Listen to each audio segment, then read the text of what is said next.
Good morning and welcome to Ed's World, where it's always morning, even in the afternoon. I am your host, Jay Edgar, and I'm joined today by Libertarian presidential candidate Adam Kokesh. Adam, welcome over to Ed's World.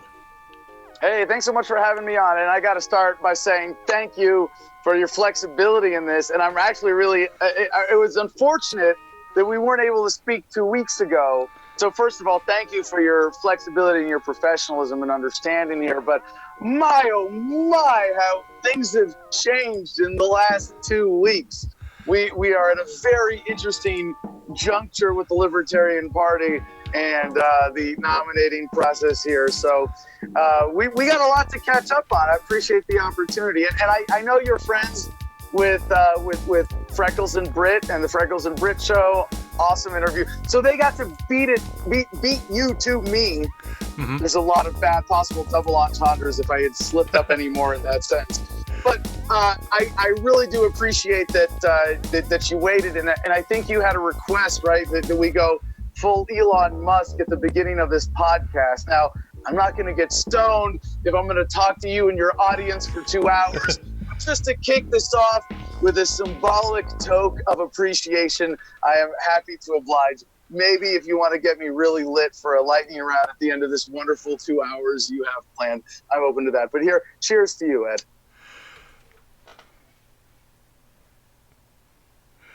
That is a first for Ed's World. That one absolutely is. I've had a few people go on before and toked up, but this is the first one on the air. So welcome on into Ed's World. And in case anybody's wondering, I will give a shout out here to a local small business. And I know there are a lot of people in the cannabis industry corrupting it, but there are a lot of good people working at the dispensary level to make sure that people get what they need. And I don't, this is not a paid promotion. I just felt like showing people what strain we've got here. This is from Nirvana Center in Prescott Valley near us here in Juniper Wood, Arizona. Boysenberry Gelato. I don't know if you can read that, but I think that's just a cool name for a cannabis strain, right? We're smoking some Boysenberry Gelato today. But anyway, we have more serious things to discuss, do we not, Ed? We do, and we've got a full show to get to on this one today. COVID is continuing to, well, it's starting to peter off actually a little bit here, but there have been some repercussions to this, including the hair salon owner who is jailed over at her salon. We'll watch the video of what happened with that. Cenk Uygur called for red states to beg for their handouts, so we'll talk a bit about what's going on there. 2020 is getting on into full swing to the point where we don't have a lot to talk about there, but your side doesn't get much press coverage. So we'll talk a little bit about what's going on there, because otherwise nobody in America is going to know. General Flynn's documents have continued to come out, and now people are talking about Obamagate. So we'll talk a bit about what happened there. The shooting of Ahmaud Arbery has ripped through the country, and we'll talk a bit about what happened there, what actually could possibly be coming down for the two gentlemen that were involved, and what this could mean going forward because this became a national news story. Finally, Betsy DeVos has changed Title IX, so we'll talk about what's happening there, and we'll get the libertarian perspective onto what this means. It's going to be all of this and more over on Ed's World. Thanks for checking us out, and go over and check out the Freedom Scoop Media Group. We've got great creators like myself, the Generational Gap. Freckles and Britt are over there. Stephen Ignoramus is over there. We've got the R-Rated Conservative and Wyatt Birkenhoff. Go check out all the shows over there, and we've got sweatshirts coming out as well, so get your votes in for your favorite content creator, and we'll start getting sweatshirts made out for them. We are live streaming right now to YouTube, DLive, Twitch, Facebook, and Periscope. Check us out on any one of those platforms. But hey, if you're over on Facebook, go ahead on over to one of the other platforms so we can see what you're going to say in the live chat, because we do read live chat between topics. So check us out over there. And if you can't catch us live, we are on the audio platforms as well as on demand on YouTube and BitChute. You can check us out on iTunes, Stitcher, and Google Play. Remember, if you're over on iTunes, leave us that 5-star rating and a good review. That helps us move up the charts. After the lengthy introduction there, though, it's time to learn about the most important part of Ed's World. So, Adam, tell us a bit about yourself. Well, thanks, Ed. I appreciate that. And, before I say anything else, I have to, you're having me on as a presidential candidate, right? Mm-hmm. And, first of all, I want to say not only, again, thank you, but for taking the risk. A lot of people who end up interviewing me see their views plummet. They get as shadow banned as I am on YouTube. They get flagged and reported. And I know it takes a certain journalistic integrity to say, screw the censors, full speed ahead. And I'm grateful that you have an active, engaged audience that is going to seek out good content regardless of that. So as a presidential candidate, every time I have to introduce myself as such, I throw up in my mouth a little bit, because you really have to be some kind of psychopath to want to be president of the United States, to have this illegitimate authority over other people, even if you're doing it for good reasons. I'm going to be a kinder, gentler tyrant. I'm going to put on the ring of power, and I'm special, and I won't be corrupted by it. My platform is, as I know you know, is fundamentally different. You give me the ring of power, it goes directly into the fire. So while it's true that technically I'm running for president, it's more accurate to say that what I'm doing with this campaign and with this candidacy is turning the federal election into a referendum on whether or not the federal government of the United States of America should be allowed to exist at all. This is a radical platform, as in striking at the root, the best sense of the word radical. Like Henry David Thoreau says, for every 1,000 striking at the branches of evil, there is one striking the root. And it is not extreme. It is actually relatively moderate when you see the extreme, disgusting policies coming out of the federal government, the $6 trillion in liquidity around Corona, the continuation now, it's about to be reauthorized, the Patriot Act. I could go on and on. You know how bad things are. That I don't want to take up the 2 hours describing all of that. But what we're offering here is a peaceful, orderly, responsible bankruptcy process that leaves us with 50 independent states and up to 562 sovereign native nations as the first step in localization. This is a fundamental paradigm shift in what government is. And this isn't me as some central planner saying government should this or shouldn't that or can only this or can only that. It's saying everybody gets what they want. You can have whatever you want when your government is down at the local level, at the community level, at a voluntary level, because the community is something you choose to be a part of and you can choose to leave and opt out of at any time. When government is that local, you can have as much or as little as you want. Mm-hmm. And I can understand the reality of that as well. I'm not really a libertarian so much as I'm a federalist, I think, which brings that down to the state level. Take the power away from the federal government, leave them to be only interstate commerce and standing military, and let all the rest of the decisions happen closer to home. Well, wouldn't that make you an anti-federalist? I don't believe so. I believe that would be the Federalists, because the Anti-Federalists and the Anti-Federalist papers were fighting for complete central control. I think you have it backwards. Federal meant that they wanted a federal central authority. And anti-federal would say we want less of that. We want a decentralized or no federal authority. But I want to talk to you about the military thing and the commerce thing, because the question is, do your desires ebb to see the government do a certain thing or look a certain way justify forcing everybody into a centralized system? Now, when government's down at the community level and it's decentralized, people can get together and voluntarily centralize any separate functions they want and keep it ethical if they respect individuals' right to opt out. But if you say we need a federal system, we need a centralized system, then you're taking away that individual choice. And the military, you know, it's a very dangerous thing that we have been sucked into with military propaganda. And I mean, I know you're, yeah, I know, I wouldn't dare suggest that you, sir, are so naive as to be ignorant of what I mean when I say military propaganda in the United States. But even the position that you are taking, I dare I suggest here that I may be in a position to pull back the curtain, the final step of the way for you on militarism.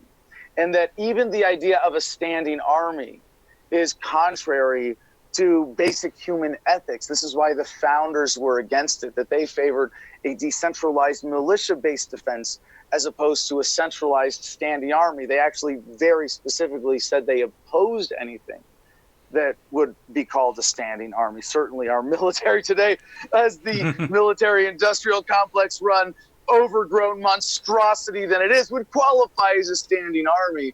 And what I'm suggesting in decentralizing and localizing the U.S. military, not actually getting rid of it, but certainly downsizing it in a meaningful way, not just in scale, but also in authority and in the liability that it represents to the people of this country, because having a military actually makes us less safe. And I don't just mean in the sense of what I experienced in Fallujah in 2004 with the Marines, where the global war on terror is engineered to create enemies faster than we can kill them so that it can be perpetuated for the benefit of all of the war profiteers. But also just having a military is exactly what makes you vulnerable to invasion. And we think the opposite is true, but that's how insidious this propaganda is. Because if you say to your government, no, we refuse to be governed, we refuse to be controlled, we refuse to be taxed without consent, we refuse to be forced into a system against our will, we will, like the founders of this country, fight for our independence if we have to. And I think even more effectively, like Gandhi and MLK, in nonviolent resistance for a lot of reasons. If you want to get into that, I'd be more than happy to.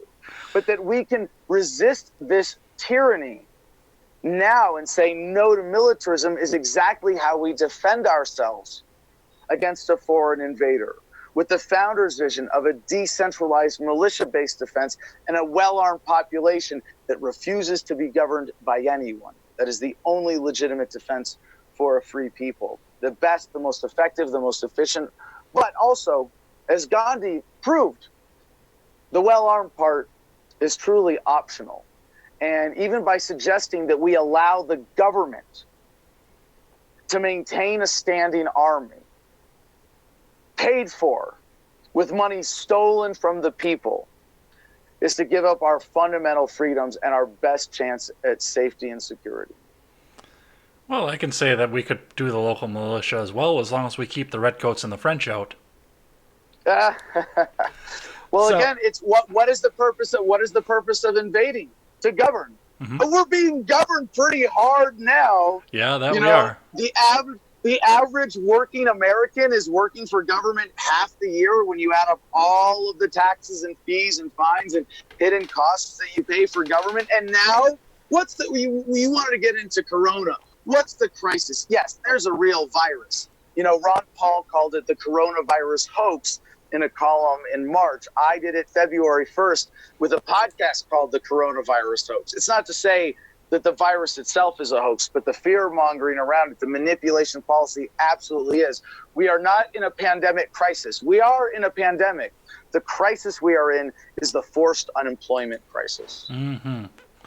So before we get too far down that rabbit hole here, I do want to ask the other question I've got in the intro for you. So you said that it's usually the kind of thing where nobody should really want to have this kind of power, but how did you get yourself into presidential politics? How did you decide one day that this is what I want to do? Well, it's a good story. It's really the origin of this campaign, which is that I went to Bilderberg in 2012. Don't worry, as a journalist, not as an attendee. And I was, it was my first chance to meet Alex Jones outside as we were covering, all of the shady players in the super class going into the Bilderberg meeting in Virginia. And at the time, I had just finished my TV show, very brief run on Russia Today, which was then canceled for obvious political reasons. And then, I was doing an interview outside, kind of a debate with Jason Burmis, the original Info Warrior, one of Alex Jones's team at the time, and we were debating freedom versus statism, and he is, I think he's more of a libertarian now, a principled minarchist, but he's arguing for government, I'm arguing for freedom, and at some point he goes, well, what would you do if you were president? And my first response is, what would I do if I was, And then I was like, well, I just get rid of the whole thing. He says, no, really, what would you do? Okay, I get rid of three little things: the executive, the legislative, and the judicial, and then I quit, go home, and get a real job. It's a power that shouldn't exist. What would I do if I don't want to be president. But he pressed me on it.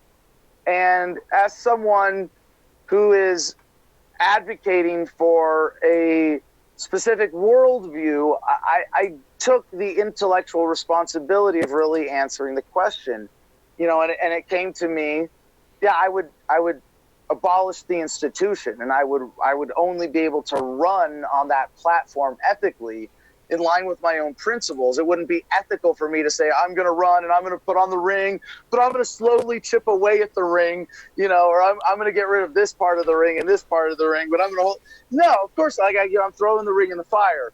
And at first it was just an intellectual exercise. But over the years, people kept asking me questions, and the answers were really easy, and they were really good. And I surprised myself, and I still do to this day sometimes when, I turn over some new stone that I haven't come across yet about how we apply localization. You go, gosh darn it, it is good for that too. And so people just kept asking me questions over the years as I was doing Adam versus the Man. Well, what about this? What about that? And there weren't any bad answers. And eventually I had a comprehensive platform that was, we're going to take the federal government through a bankruptcy process. Every agency of the federal government either gets spun off, it gets liquidated, or it gets localized down to the states, cut up into 50 plus pieces. As I've said, 50 states, 562 or up to 562 sovereign native nations. It's really the only platform that properly addresses the way that Native Americans have been treated in this country, just for one. But there's so many other benefits. And eventually it was like, well, nobody else is doing this. And the support just continued to grow and grow and grow. And the commitment that I've made with this campaign is that this is my line in the sand. And I will continue to run for president as long as the federal government continues to exist and as long as support continues to grow for this message. I'm in it to maintain this line in the sand, and the support just keeps growing and growing and growing. It's really beautiful to see. I came from being way under my weight class to being a contender now for the Libertarian Party nomination for president, and win, lose, or draw, I'm going to be continuing this effort and continuing to build the organization, the institution, the media and social media platform myself, until we win over a critical mass on this side of the line in the sand, and we win. Perfect. Well, we're going to check in with the live chat here, see what they have to say before we move on into the news of the week. And I do thank you for coming by in advance and talking about the news with me here. So I've got the most important question here that Mr. Johnson ruined for everybody else in your party 4 years ago. So what would you do about Aleppo? What is Aleppo? Well, yeah, that's Nephilim Ninja led off with. What's Aleppo again? I am not now, nor have I ever been Aleppo. My mom is not Aleppo. My dad is not Aleppo. No one in my family, no Aleppos. I'm just kidding. I'm kidding. I know what Aleppo is. I have 3 of them here at home, and I brush them every day like a responsible Aleppo owner. Okay, no, okay. I get Aleppo. And, about that with Johnson, it wasn't just, hey, you're not really keeping up with the news, but it was a setup. It was a kind of esoteric question. Are you supposed to know the name of the city in Syria when, even as a presidential candidate, being prepared to answer questions about Syria policy? No. And this was totally set up by the interviewers. And I hate to say that Johnson really just walked into their trap. And I like Gary. I consider him a friend, someone who I have immense respect for. But in terms of the philosophy, he's not a libertarian. He was asked, what do you think of the non-aggression principle? Said it went over his head. And it's like, wait a second, this is a basic understanding of ethics that we're just articulating this way so that it can be applied to politics. Libertarianism is not a political philosophy. It's an ethical philosophy. It's simple human ethics. Don't hit, don't steal, don't kill. Not unless you're a cop or a soldier or an IRS agent. The universal human ethics, yes, they apply to government too. If you don't understand that, it's sort of like, what do you not have a standard of ethics? And I understand that most people don't, because it's not taught in government schools like civics or economics for very clear reasons of control, where they want to keep you ignorant. But Gary Johnson, absolutely a man of integrity, absolutely someone who's in it for the right reasons. I think he proved that in his term as governor of New Mexico. But that being said, he represents a losing strategy for the Libertarian Party, because he doesn't communicate the principles that wake people up, that really motivate and inspire people like you and I to stand up and do what we do as activists, as independent media producers. And he doesn't have command presence. You cannot imagine him walking into a room and taking charge. And when he goes, "What's Aleppo?" kind of like that. And I hate to make fun of him, but to make my point, the way that he said it, it just was it was kind of discrediting. And I think it's a critical thing for us as a movement when we're proposing someone to be commander in chief, or even in my case where I resign on day one to become the bankruptcy agent of the federal government. That we have someone who has that credibility that comes through in your public presence. Awesome. We've got some more here. Woke Mom says lockdown tyranny. Ron Helton says hashtag end the government, Kokesh 2020. The Chill Anarchist says, hey Ed, hi Adam. Ron Helton's got his sticker party going on here. Ron Helton loves his D-Live stickers. That man loves his D-Live stickers. Ron and the Chill Anarchist are getting dinner. Ron's having cream of broccoli soup, and the Chill Anarchist is having a medium pizza.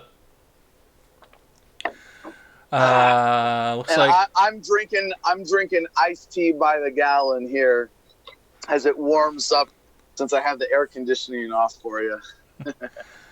But hey, like Freckles and Britt, if people want to see this, towards the end of this show, it's going to be 6:30 Pacific time, and looking out. I mean, we always have beautiful sunsets. It looks like it's going to be another one here, and we'll give you a quick tour of the garden. Nice.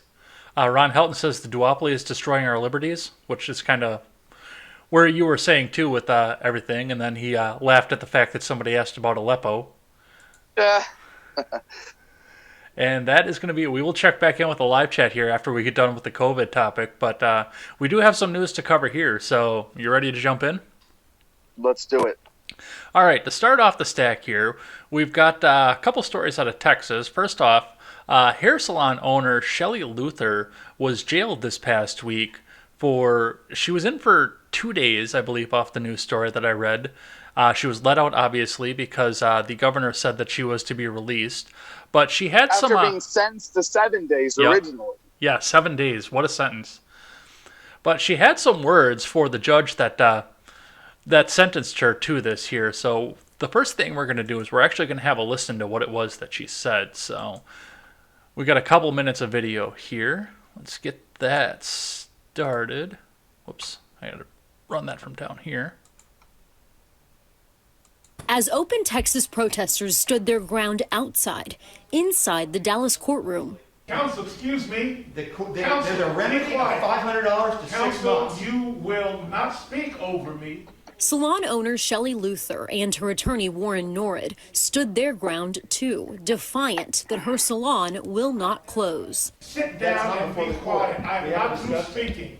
Do not say another word while I'm speaking, and you will not interrupt me again in this court. Luther knew that she was risking a possible fine and jail time when she went on camera 2 weeks ago, proclaiming that her far north Dallas salon off Beltline near North Coit would reopen, regardless of the governor's stay-at-home order at the time. Why did you reopen? Because I had no other choice, because I couldn't feed my family. Last week, District Judge Eric Moye issued a temporary restraining order against her salon. Tuesday, the two were face-to-face, the judge reminding her that she's not the only person nor the only business. hurting because of the virus. Your actions were selfish, putting your own interests ahead of those of the community in which you live. That they disrespected the executive orders of the state, the orders of the county, and this city. He gave her a chance to avoid jail time if she apologized and promised to close until salons are allowed to reopen Friday. His offer did not compel her. I have to disagree with you, sir, when you say that I'm selfish, because feeding my kids is not selfish. I have hairstylists that are going hungry because they'd rather feed their kids. So, sir, if you think the law is more important than kids getting fed, then please go ahead with your decision, but I'm not going to shut the salon. The judge found Luther and her company, Hot Mess Enterprises, guilty of civil and criminal contempt of court. Luther was taken into custody, sentenced to 7 days in jail, one for each day her salon was open after the court ordered her to close, plus $1,000 for each day that it was open, totaling $7,000. She'll continue to be fined $1,000 for each day that it's open until Friday. So that was that, and I wanted to go with the little bit longer video because it kind of showed the position that the judge was in. I know that most people, when they talked about this, they talked about the speech that Shelley Luther gave, but immediately before that, I mean, the defense attorney was trying to talk to the judge to try to figure out what was going on, and the judge basically just told him, "Shut up, I'm in charge." So what have you seen on this so far? There's one part of this story that I really want to highlight that I think is the ultimate exposure of how sick and corrupt our legal system. It's never been a justice system. Our legal system has become. And it's that she did not get sentenced because of her violations. In the judge's final order, his offer to her was, if you apologize, you won't go to jail. Mm-hmm.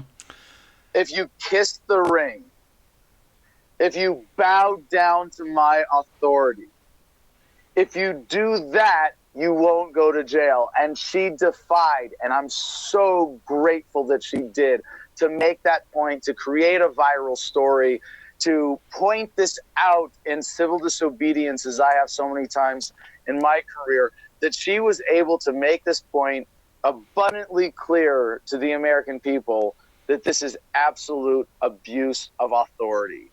For a judge to say, well, the facts aren't relevant, your attitude in this court, your how much you kiss ass determines how much jail time you do. Like, really, that's what it came down to. And that is absolutely disgusting. Aside from the fact that the judge gets away with it, generally speaking. I mean, like, what? So the sentence got overturned. The judge gets a reprimand on his record, maybe, like, if that? No, probably nothing. Mm-hmm. No consequence for the judge. The fact that even when this correction happens, if this is where, I don't know exactly where it is legally right now, but that if the governor, pardoned her or whatever he did legally to reduce her sentence from 7 days to 2 days, that he did that, I guarantee you he's not going to go after this judge. This is such an important perspective on government when you see a story like this unfold, to say, is the system really correcting itself? No, absolutely not. It's protecting itself, not correcting itself, because it's protecting itself in the sense that the governor is saying, ooh, you know what? This makes us look bad. We're going to correct this action and go, look, we can fix it. We can make justice happen. Look how good and credible we are. Because they know that the American people either aren't going to pursue this judge, holding him accountable for this abuse of power, which I would bet money. It's not the first time this judge has abused his power, right? Like, no, absolutely not. This goes along. And the way that judges in this country have an absolute authority with little to no accountability is really disgusting. I'm grateful for Shelley Luther's stand for highlighting these facts to the American people. Well, yeah, and I mean, she was like right on the edge of the middle finger up. I'm kind of surprised when I listened to the end of her speech that it didn't end with "fuck you, throw me in jail," because that does seem like where she was going with it. That absolutely does. But yeah, just the audacity too, and that's part of the reason I used that particular source, because Right before that, the lawyers, oh, well, hey, excuse me, hey, don't talk over me again. If you talk over me again, you will be held in contempt of court. So it's not just Shelley that he was going after, it was her attorney as well. And Of course. that's just, As, go ahead. so yeah, two bigger things in the bigger picture worth noting as well. One, nearly every single American, whether they want to be or not, is some kind of civil disobedience activist right now. Like you can't even follow the orders, right? I'll just to point out one gruesome example from New York City, the actual city health department put out social distancing guidelines, and they said, stay 6 feet apart. But then later on in the document, it said, stop doing oral anal sex because it can be transferred by feces. Mm-hmm. And I'm like, either how dumb are they, or how dumb do they think the people of New York are when they have to explain stay 6 feet away includes stop licking each other's buttholes? Like, really?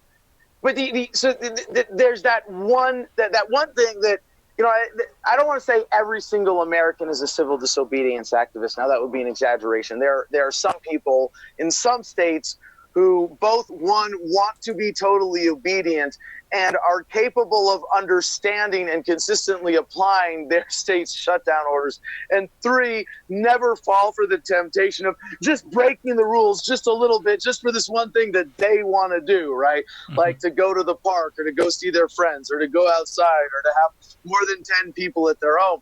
Most people who do those things, though, are doing them in deliberate disobedience. Not like, oh, whoops, well, I'll just make this little exception for myself this one time and hope I don't get caught, but try to follow the rules otherwise. No, it's people going, these rules are really absurd and shouldn't apply to me and don't need to be applied to me. And so that they're standing up, that every American, because it's so petty, it's so dumb. I mean, I got to say, here's to the Christians. Here's to the surfers and the paddleboarders and the wakeboarders and the skaters going out in civil disobedience, and the mothers in the park on swing sets with their children. Like, yeah, to all of them in civil, that is most of America. Well, yeah, civil disobedience. I ran across the state yesterday. I live on one side of Wisconsin. My mom lives on the other, and you know what? I said the same thing as I was getting in the truck. I said, "Screw you, Evers. It's Mother's Day. I'm going to go see my mom." Yeah, that you have to do it. It's sad that we have to get into this forced unemployment crisis in order to have this moment of defiance. But we are in the middle of a beautiful moment of defiance. Mm-hmm. The second thing I want to point out here in the bigger picture that is related to the Luther story in Texas with the judge in particular is that we have a system whereby if we allow ourselves to be frightened for just a minute, and this is not the authorities making a rational case to the American people with clear transparency, hey, America, we have a health crisis, we have to do this, here are the numbers that are reliable, that are accountable, and here's the math, and here's everything we're doing in transparency, and we're sorry, but because of this, we have to lock things down, and no, it's fear, uncertainty, and doubt, and confusion, and one more shit sandwich of statistics after another thrown into the air conditioner, just because they want people to be confused, mm-hmm. Because that's the only way they can get away with what they're getting away with now, and who's taking advantage of this. A judge who goes, well, I have absolute power. I can use any excuse. Some police departments, most notably state governments, Congress, the president, that all of these, financial elements of the federal government and banking system taking advantage of this crisis with the stimulus bills, with the bailouts and all of that nonsense. Look at what is being revealed in all of this. Excuse me, Ed, you can keep talking for just a second. I have to get up and open a window. I can keep hearing you through the headlines or through the headphones. We had the windows closed for air conditioning here, and I turned it off to be able to talk to you, and I didn't realize, oh crap, all the windows are still closed here. So it's like it's been turning into a sauna since we started. But there Yeah, also be better. I've been in Arizona, and it was in February, and I couldn't stand it. Okay, well, hold on. Hey, that's not. You can't speak for all of Arizona from that experience. Now I live here in the mountains, and at the end of whenever you want towards the end here, we'll smoke a bowl and we'll go outside and I'll show people how beautiful it is here. I kind of want to look it up on my phone, but like it's not that hot today. I'm in a big black bus, and it's like 75 or something. It's beautiful. It just gets hot in here with all the windows closed and no air conditioning. No, but I live in the mountains. I live, close. Flagstaff is part of Arizona just as much as Phoenix. And Phoenix is silly. And it's a bowl of pollution too. It's gross. But the Phoenix Valley, humans should not live there. Nature is trying to tell you something when it regularly gets to highs in the 100 and teens. Like that's that, and then at night it stays over. Like it's a trip. It is genuinely a trippy experience if you've never had to experience anything like this. You go outside in Phoenix at night during the summer, the actual intense part of the summer, and because of the amount of concrete there, it stays over 90 degrees at night. You're walking out in the dark going, holy crap, what the hell is going on? Right? That's what you might have experienced that even in maybe in February. Not so much, because you could have had highs in the 90s in February, right? Yeah, but keep in mind, I was coming out of a Wisconsin winter at the time, too. Yeah, no kidding. That's a whole other trip, right? But no, I live here in the mountains, so in Flagstaff, there's skiing in the area, okay? Like, they have a lot of snow, 7,000 feet. I'm at 5,000 feet, a mile high. It's a lot closer to Flagstaff than Phoenix. We have a pretty mild Mediterranean climate here. It's not a desert. The cutoff is 10 inches of rain per year. We get 12 and a half inches of rain per year. Don't you dare call where I live a desert. No, I love my community. We have beautiful trees here. I'm gonna show you a couple of my survivor trees. Don't let me forget when we do the tour later. Well, speaking of Texas and the desert here, we do have one other story to come out of there. So this is from News West 9. No, I don't want you to send me alerts here. Let's see. Open this up here. Get Texas reopened. That's the demand from people across West Texas Monday. Businesses mandated to remain closed are now open. That includes Big Daddy Zane's Bar in West Odessa. A rally in support of the business spurred the response from Odessa's SWAT team. We're here to inspire the American people to stand up. Every single one of my buddies got arrested for doing nothing wrong. All our rifles were slinged, Philip Archibald with Open Texas said. So we had a protest outside of a bar that was pretty much inviting, and the sheriff's department approved the protest. That's the first part of this, but then they sent not only the SWAT team out, but they sent an armored vehicle out to go and intercept these people. We've got that up on the screen here. An actual armored assault vehicle, tactical assault vehicle. And on top of that, we had the SWAT team out there. But I hate to say it, if these SWAT team members were coming up at me at 400 pounds of crack, I don't know that I would be exactly afraid if it was me. So yeah, I covered the story too for Adam versus the Man last week, and of course this is a disgusting show of police state force. But you're referring to the fact that some of the gentlemen pictured in this story who were wearing civilian attire under their flak jackets and tactical gear were borderline obese. Is that fair? think if you're saying borderline, it's because you're edging on the edge of morbidly obese. Okay, maybe I'm trying to be nice. Yes. No, all right, but yes. Let's just say, no frickin' way they could pass any kind of physical fitness test for a police department, let alone a SWAT team. And if they're the guys in the office who, sit behind a desk all day, okay, get fat, on the taxpayer's dime, whatever. do what you want with your salary, although it is illegitimate in the first place. Mm-hmm. But they're the ones going out on the front lines. Like, sometimes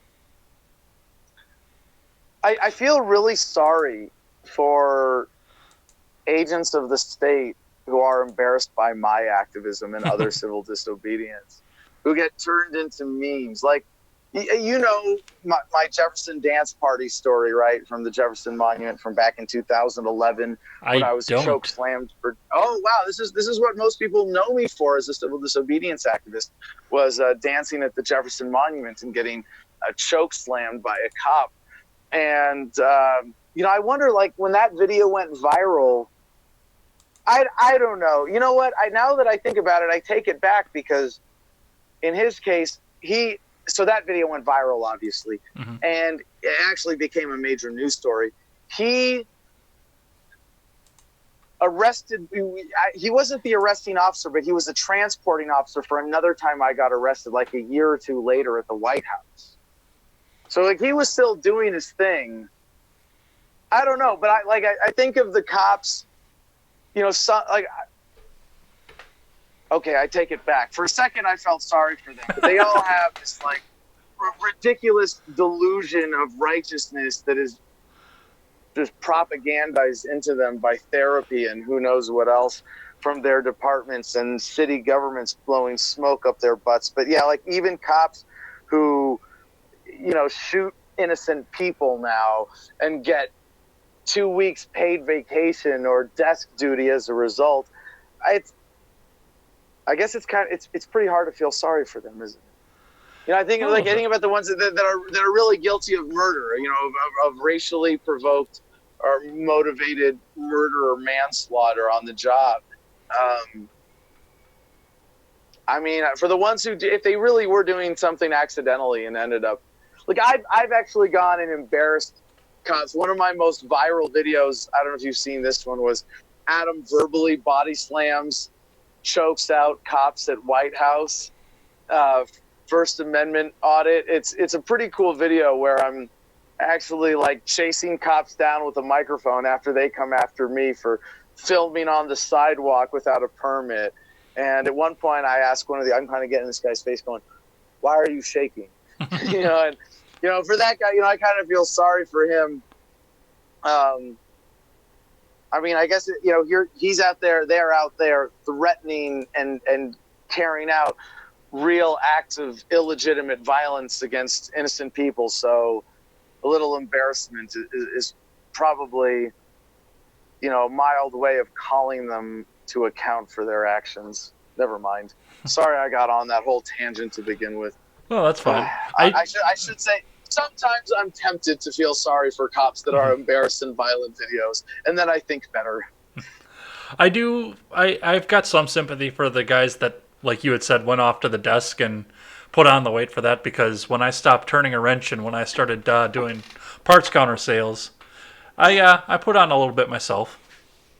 I understand. Yeah, but when they're going out and suggesting, like, I have you have the right to be as out of shape and overweight as you want.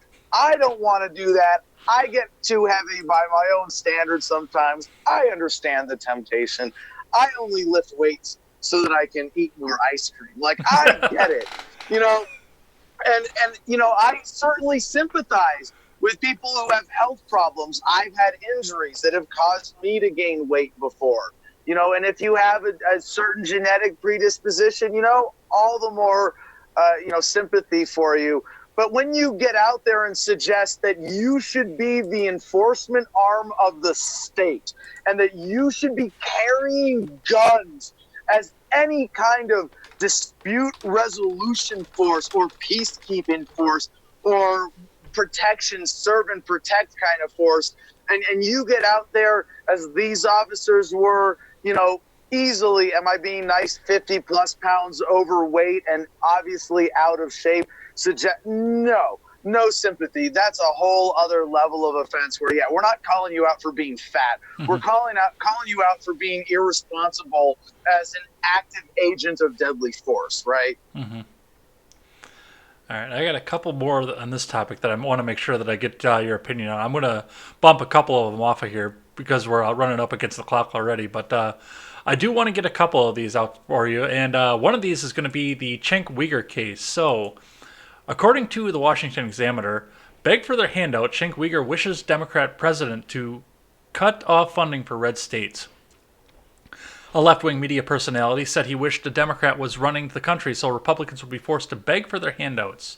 Young Turks co-host Cenk Uyghur lashed out in a reply tweet to President Trump stating that Republican-run states are miserable failures and that he wished a Democrat were president so the U.S. citizens in GOP-controlled states would be forced to beg for their economic relief. And I've got the tweet here, and this is word for word what he said. If we had a Democrat with balls when we take over, they'd cut off funding to red states and make them beg for their handout. Almost all of them are welfare queens who live off the blue states. Republican-run states are on average miserable failures who take more from the federal government. What's your take on this one? There are so many things wrong with this statement that need to be deconstructed. I genuinely do not know where to start. On its face, there is a certain, there's a kernel of legitimacy, of righteousness. But it's sort of like, should the mafia boss who has a sex slave locked in his home dungeon beat her once or twice a week? Well, yeah, once per week would be preferable to beating her twice per week. But you're kind of missing the bigger problem here. And in that sense, it's like, okay, where do I start in deconstructing the bigger problem? First of all, there's this dehumanization of collectivism inherent in this statement. That maybe that's the best place to start, where most people don't see the problem here. Because yes, there are all sorts of other elements of this that libertarians could point out problems with, like that we have a system of handouts, that we have a system of states that are, ones that are taken from more and others that are given to more. But when you collectivize people as you're not an individual human being, you're part of a red state or a blue state, and therefore you're either a taker or a giver, you're really endorsing this collectivization based on political groupings that dehumanizes the individual, that denies them their individual identity. You might say, well, Adam, that's just for the sake of this analysis, for making this point where Cenk is trying to say that people in blue states, people who tend to agree with him, tend to be better people and more productive and more giving, and we should. But then you stop and go, really, you're the compassionate one. You want the less productive people to beg for your charity? Mm-hmm. What kind of sick asshole are you? You kiss the ring before we give you your scraps, you peasant, from our blue king as opposed to the red, or I should say orange king that we have now, right? Right? Like this is so. Obviously, this whole system of collectivism or even collective identity based on political subdivisions or, the majority ideology of the people in those subdivisions is so wrong. But also the forced collectivism that's underlying this. And this is why, I actually have huge respect for Cenk. Not this is why. Cut. New sentence. I actually have significant respect for Cenk as a voice in independent media who is to some degree genuinely challenging and has built a major business around challenging the mainstream narrative and bringing the conversation closer to accurately reflecting the paradigm of the American people rather than what we get from ye old corporate mainstream media. So I do want to say I give him credit for that. But as you can see with this statement, he is reinforcing the worst of the mainstream media narrative and not challenging this fundamental collectivism that is based on this superiority complex and emotional bullying of we should make you beg, as opposed to challenging the fundamentals. And so, Ed, I think what you're doing is a lot more important. Normally, I finish interviews by saying to everybody who's watching, but I guess I can say it if you're most of an hour into this conversation now. I'm a huge tech optimist. The reason I'm a fan of Cenk Uyghur in this bigger sense is that I believe as an independent media pioneer, he is truly helping improve the conversation, applying the technology of independent media, of the internet, to challenge the corporate media oligopoly. Although in some ways, perhaps he has become that now. Yeah, But you know, absolutely has. for anybody who's watching this show, who's this far into this interview, put your money where your eyes and your ears are, at least a few clicks. Be an active, engaged member of the audience, because people like me and Ed depend on people like you to even be to have a chance of success, of reaching other people. So share this interview, support Ed whatever way you can. If you don't like me, you don't like Ed, then whatever else you're watching in independent media, support that. If you like Ed and you don't like me, you know, find another video of his to share, find another way to support him. Or if you like both of us, support both of us. You know, you can go to thefreedomline.com and find everything that I'm doing. Mm-hmm. But whatever it is, be an active, engaged participant in this independent media evolution. Well, I do want to say thank you for that, but I want to go on to what you were saying about the left-right paradigm and the sickness of making them beg, because one of the things that I've always seen growing up is the fact that the left is supposed to have the monopoly on compassion and niceness and decency, that the Republicans are supposed to be these horrible evil. They want to make women carry pregnancy to term and put every woman back in the kitchen and everything. And the left is supposed to be this bastion of decency. And then we see shit like this. Yeah, I think it's deeper than that. What you're pointing at is just one element of the left's narrative about the right. Mm-hmm. And I would refer you to a book that I read in grad school when I was pursuing a master's in political management at George Washington University, called Don't Think of an Elephant by George Lakoff. Okay. And he's a political science professor, and he was a liberal, hardcore liberal. And he was looking at a conservative set of platform positions, and goes, this is crazy. They don't make any sense whatsoever. There's no coherent principles. There's no coherent theme, except maybe, okay, we can say socially conservative and fiscally conservative mean, you know, there's certain trends, but as a whole, these issues don't make sense by a coherent system. Why is there this cluster? Why is this a thing? And then he said, well, wait a second. I believe in the exact opposite of all of these positions. Therefore, my meta observations about this set must apply to mine the same way. And he had to challenge himself to think, what is the origin of this? And what he was able to figure out from his studies, his analysis, was that modern conservatives in their view of government and modern liberals of their view of government reflect a view of the father and the mother.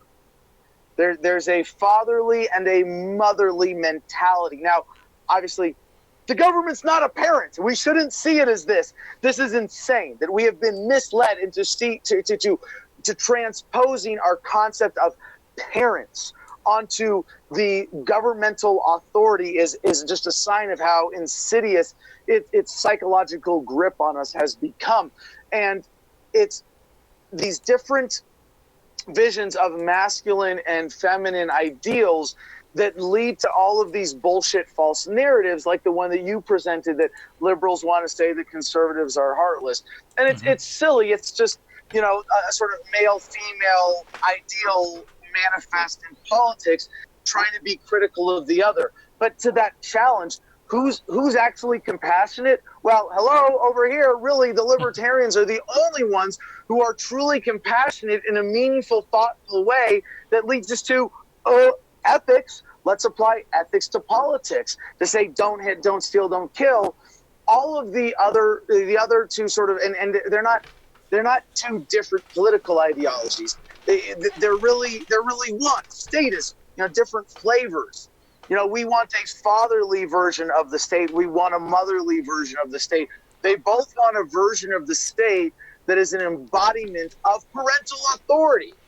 Whereas libertarians saying, no, you have to look at the state objectively and ethically and with real compassion. And instead of expressing your preferences and your aesthetics and hoping that you're going to win this contest and government is going to force your aesthetics on other people, to say, no, live and let live. Respect for basic ethics. Let's look at objectively what really works. Let's compassionately respect the rights of our fellow human beings and not say, well, the ends justify the means of violating their rights, because that's what all of this is a justification for. Even the premise that you started this question with, well, liberals say we're the compassionate ones, therefore we have the right to point guns at you and steal from you and economic control and manipulation, because taxation is theft. You don't get to opt out. You don't get to resist. We're going to take control over your resources and distribute them how we see fit, which is really how the politicians see fit, which is really how their corporate sponsors see fit. And that's how we end up in the corporatocracy we live in today. Well, that actually is the perfect transition into the last story that I want to cover with COVID here. So from Newsweek this week, this is hilarious to me. I laughed for a good 5 minutes this morning when I read this on Contemporary. Hundreds of Missouri residents fear consequences of snitching on coronavirus rule breakers after information leaks online. Scores of Missourians who tipped off county authorities that local businesses had violated COVID-19 lockdown requirements in March and April are now worried about being publicly shamed after their names and addresses were published on Facebook. Jared Toch, who shared the names on his Facebook page on April 16th, obtaining the list of the 900 complainants from the St. Louis County official under Missouri Sunshine Law, said on his Facebook page that tipsters should have realized their information could be made public, according to a report in the newspaper Independent. Absolutely. Now, anybody who has a snitch line should actually look into making sure that their state doesn't have a sunshine law like this, which makes it public record for who ratted you out for something that you shouldn't have been ratted out for. And the funniest thing that I took from this when I heard about this, it was actually Styx Hexenhammer was the one that pointed it out, and I noticed it right away. It was, these people are now sitting out here complaining and panicking the fact that, oh my God, the people that I snitched on could be calling my job and telling on me that I snitched on them. So what is your takeaway on this one? Yeah, no, I covered this story too, man. I'm glad you're coming back to this, because this is from at least a week ago, but this is a really important story. I'm glad that you raised this. You know, we have a saying in America, or as George Bush would say, oh, we have a saying here in Texas. I think you have one here in Tennessee too. Fool me once, shame on you. Fool me twice, you can't get fooled again. Yeah, no. It's snitches get stitches. Yeah, that one. So okay, I can do a George Bush impersonation. I can't do Donald Trump, but I can do a pretty good impersonation of Trevor Noah from The Daily Show doing a bad impersonation of Donald Trump. Just to be clear. No, so about this story, snitches get stitches. Obviously, I'm not seriously promoting violence. I don't think that's appropriate. But a transparent society, all the way, top to bottom, absolutely.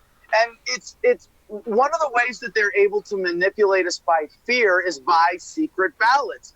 We have a system of secret ballots in America, top to bottom, right? And Congress has to vote on the record with their name for most things, but not everything. They have a few secret ballots.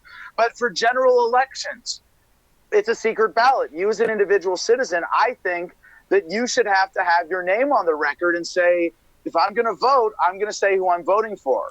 And I'm going to be accountable for that. It's going to be like every vote that you cast as a citizen for an initiative, against it, for a politician, to be held accountable for your votes when you're saying this person should have authority over you. They should be able to force my will on you in some way. You should be accountable for that. I think that's generally true in most organizations. My personal preference is for transparency. Especially now in the Libertarian Party, we see a lot of manipulation. We see a lot of stuff happening without transparency, and it looks like there is a manipulation of the process in order to shove Justin Amash in as the nominee. So for this, it's just a kind of a beautiful little story where the people who were doing this knew or should have known, because it was there in the form that they filled out that says, well, actually, you know what? I take that back. Some of them were tricked by circumstance, because I remember when this story came out, there was a photo of a tweet from someone with the county with just an email address on it. So you could see that and email in and assume that you're going to be an anonymous snitch. And nope, not according to the law. And it said on their website, it was in the all published laws of the state and applying to the county and all of that. And in the form that they put up online even, right? That's where it said. So some of them knew and got called on it. And so there is a little self-righteousness here. I hope that there is no retaliation, but I hope they're a little bit scared. I hope they all know that their information got leaked. That if you're going to do this, if you're going to call the cops on someone, you better have a damn good reason. Because I would refer everybody, by the way, if you haven't seen the music video, Rob Hustle, this is what happens when you call the cops. This is what happens when you call the... Okay, I won't rap for you here, don't worry. I'm so tempted. This is what happens when you call the cops. This is what happens when you call the cops. All right, so go watch the video, Rob Hustle. Great video. But if you don't know, you get your rights violated and you all get shot. Okay, that's the lyrics. I'll stop. But yeah, he's got a great video with a compilation of police brutality. You know, dogs get shot. And I'm not saying never call the cops, but really there's such a danger and liability that comes with that. It should absolutely only be a last resort. And what you are doing is, calling in someone to use deadly force against your neighbors. That's a very serious thing that you're doing when you call the cops on someone. Mm-hmm. Certainly for that, there should be absolute transparency. Well, it's the same thing, too. I guess for me, it looks to the fact, what I took away from this, of course, similar to what you were saying, it's not necessarily the call the cops aspect of it. It is the fact that, the progressives in the world, especially since the internet started, have been using the threat of calling somebody's job and getting them fired to try and make sure the online discourse goes in the way that the progressives want it. You can't say something online, otherwise we'll find out who you are, we'll dox you, and we'll get you fired from your job. We'll make sure you never work again. And now this is kind of coming home to roost a little bit. Yeah, cancel culture, right? Yeah, absolutely. Well, it's kind of like the Me Too movement. I'm glad that it happened. I'm glad that we went through this experience.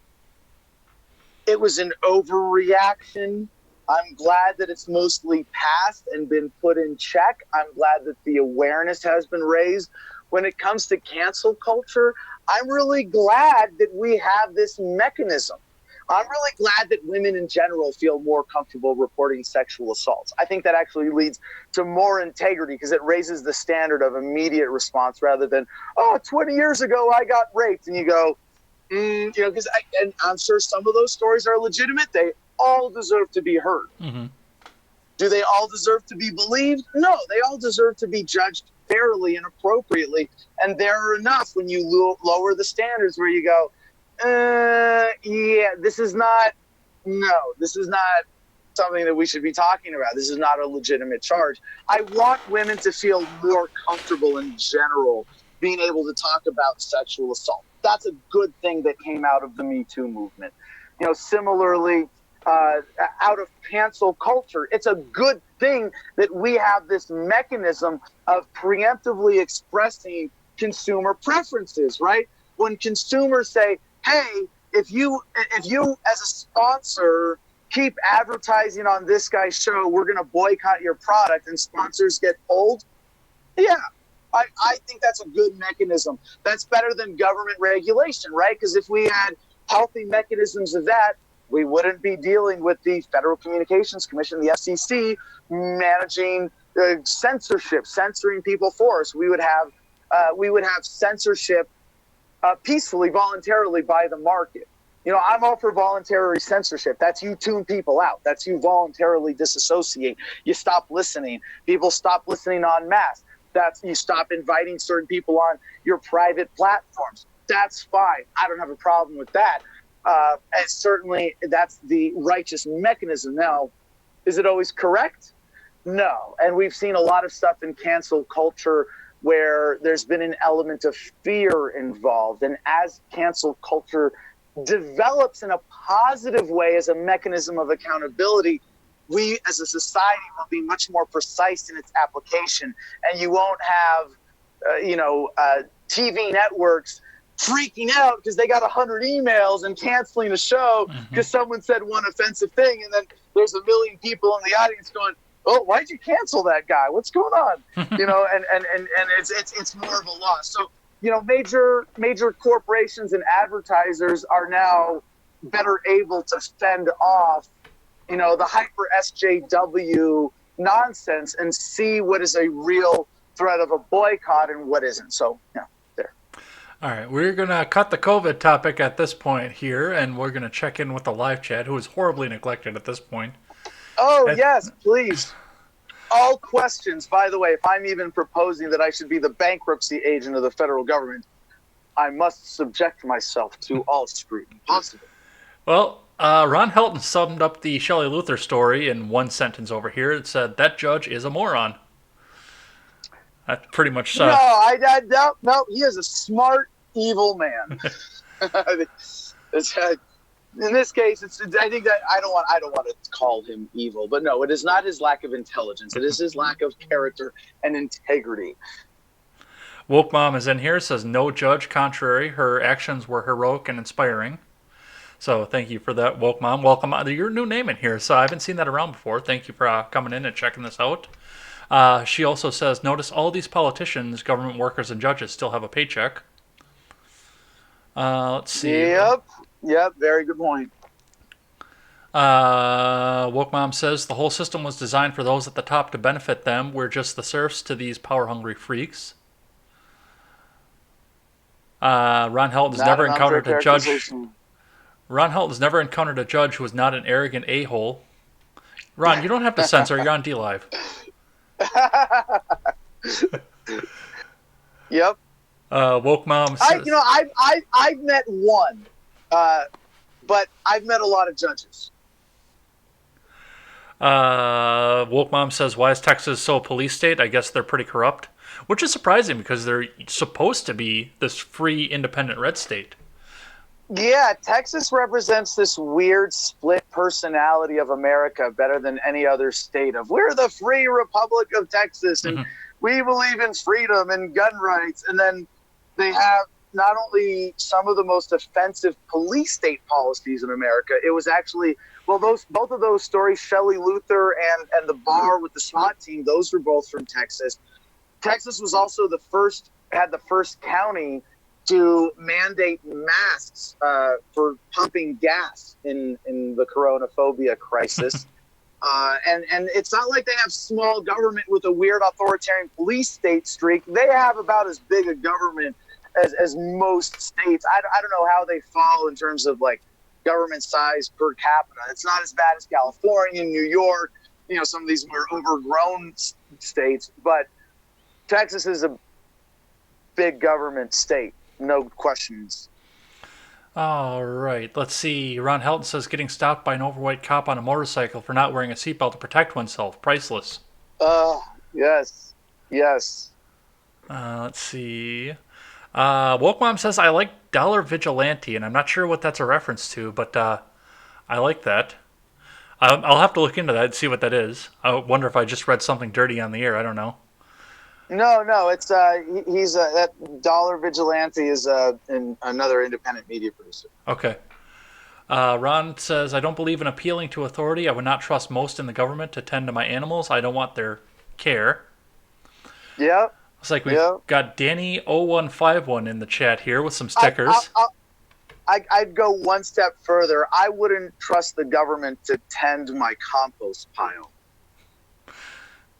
Well, I would trust them for that because they're generally full of shit and they would add something to it. The Generational Gap, which is Robert over on the Generational Gap, says, "The federal government discontinued transparency for the greater good, don't you know?" He was being sarcastic. We got to get the Sheldon Cooper sarcasm sign. Ron says, "The lawyers have spent their time learning case law and left out the variables of common sense and liberty." McConnell Smuggles Coke is over here. "Texas is a lie. It is the advertised alternative. That's how you know it's a lie." And looks like I've got Come Home America over on D-Live too. That's a new face as well. So welcome on in. Thanks for stopping by, checking us out. And we are going to go into 2020, which you're going to get to lead a lot of this one here because you know a lot more about what's going on in the LP than I am. But I got a couple stories I want to touch on before we get to that here. First off, this doesn't really have to do with 2020 except for the fact that it's coming out with the Tara Reid allegation. Rose McGowan has accused Bill Maher of sexual harassment and crude comments from the 90s. This is from The Blaze. Rose McGowan, one of the early vocal leaders of the Me Too movement, has accused Bill Maher of sexual harassment. The Hollywood actress claims that Maher whispered inappropriate comments to her when she appeared on his political talk show back in the 90s. Warning for all of you who have your children watching. First off, if you have your children watching right now, what the fuck is wrong with you? But second off, this is about to get really graphic. So, early Saturday morning, McGowan issued the allegation against the host of Real Time with Bill Maher. Bill Maher, here's a memory I'd like to share with you, McGowan tweeted. I bet you don't remember, but I sure do. I was so excited to be on your show and get to flex my mind instead of my face. Here's what happened. All I can say, Bill, you got the face you deserved. I was on your show, Politically Correct, in the late 90s. As the show returned from a commercial break, you leaned over to me and whispered in my ear, this is the graphic part, my parents didn't give me a good face, but they did give me a huge cock, McGowan wrote. I could feel your hot breath on my ear as an image of both your hideous face and alleged big cock flashed in my mind. Both turned my stomach. I always wondered what you say and do for the girls who aren't famous. This is just poetic justice for Bill Maher being a complete ass, as far as I can tell. And once again, this is from the 90s. I don't necessarily call this something that I could call credible at this point, but the fact that it's coming up. Yeah. No, this is a publicity stunt. I mean, it's kind of just ugly for both of them. Now, a lot of us, I want to take the opportunity, before I get into the details of this story, in my opinion here,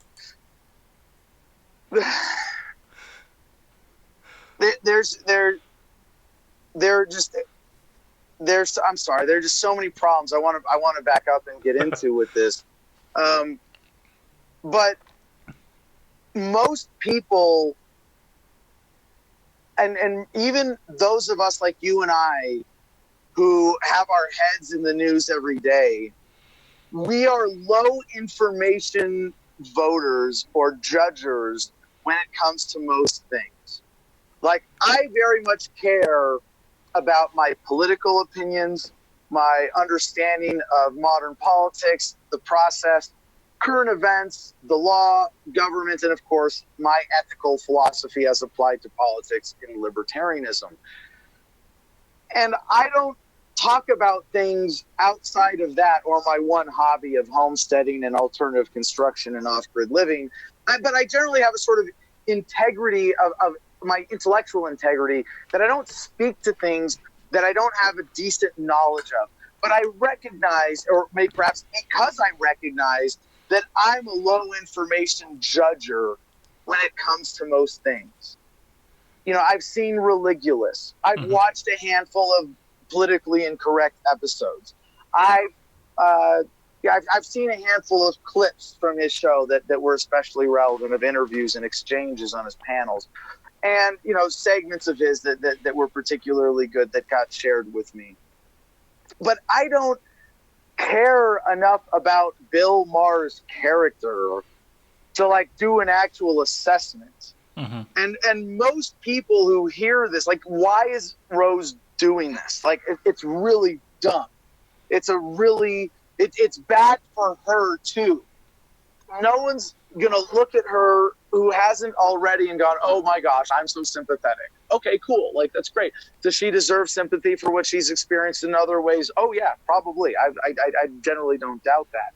But that she's encouraged to do this, that she's even thinking, I should do this, is in a backdrop of all the responses to everything else that she's ever said and all the reactions that she's gotten that have been positive and encouraging of her speaking out. But someone who looks at this thoughtfully is going, from the 90s, from one aside comment, from something that wasn't documented at the time, you're now saying 2+ decades later that you remember word for word enough to quote someone in a way definitely intended to damage his character. No, like no, no. Anybody looking at this accusation, at least thoroughly by itself, even goes, "This is dumb." -1 point for the accuser, 0 either way for the accused. This is silly, right? But like I said, most people aren't going to even care to do that or give it that much thought. They're going to see a headline, "Oh, Bill Maher's a sexual predator too. Okay, I guess I put him in that column. There's my judgment." And that's it. And it's really messed up, but that's how it goes. So, as to this, even if it's completely true, so he said something offensive there that you found offensive. He was hitting on you. He was complimenting you. He didn't violate you. You might say, "Oh, he came in your personal space and breathed on you and was ugly in your bubble." Okay. The fact that you would bring that up now shows that you have so little perspective. You should not be taken seriously. You should not be listened to. You should not be a celebrity.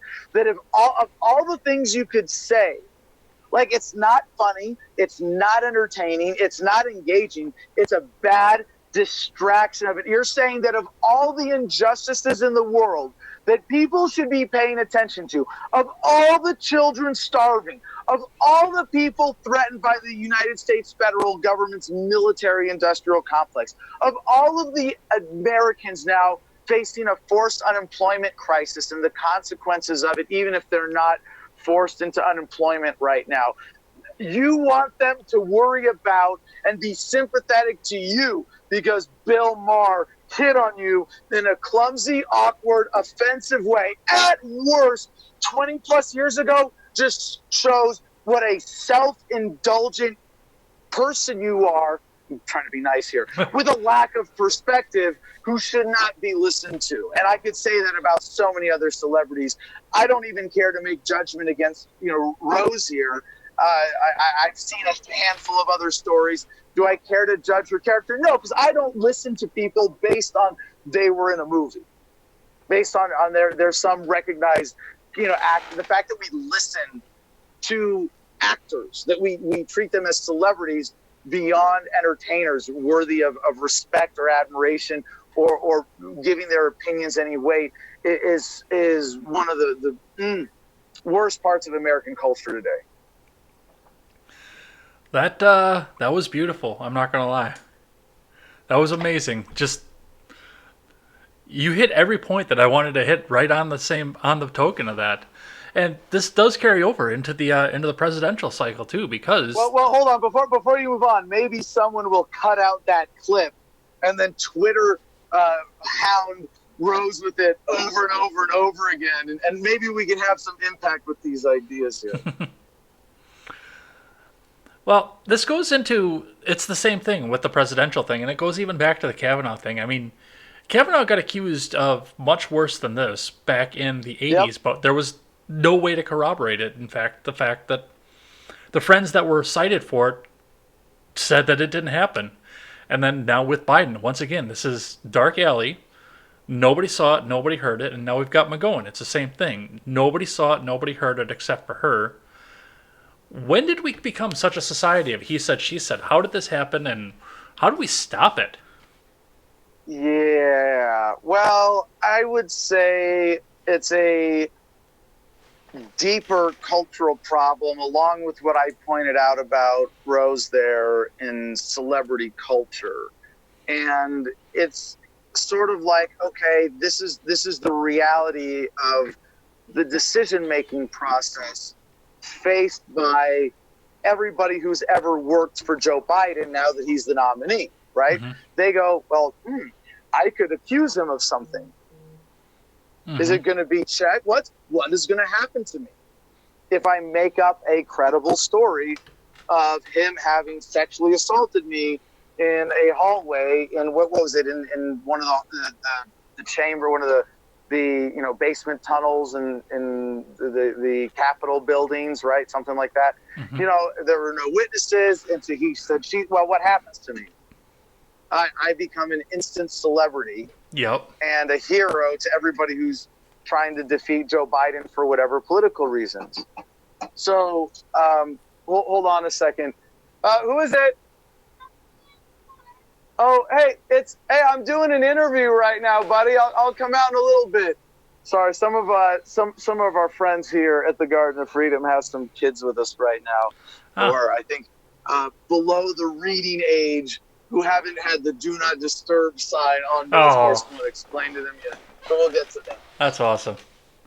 Well, I love going. I love having kids living out here. It's beautiful. But yes, you have to be patient and flexible to be up for the challenge of children always.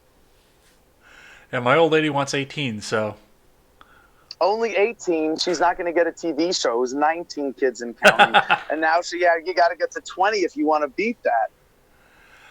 So going back onto the Joe Biden thing, one other story that I have here from the Democrat side comes from an op-ed piece out of the New York Times. This is from Linda Hirschman. Says, "I believe Tara Reid. I'm voting for Joe Biden anyway." And I just took the headline off of this because, I mean, there's enough to walk with from this. You don't have to read the article for this one. But what do you think of this idea? The fact that yes, I believe in the guy, but I've got so much TDS that I need to vote for him, especially from a third party Yeah. aspect.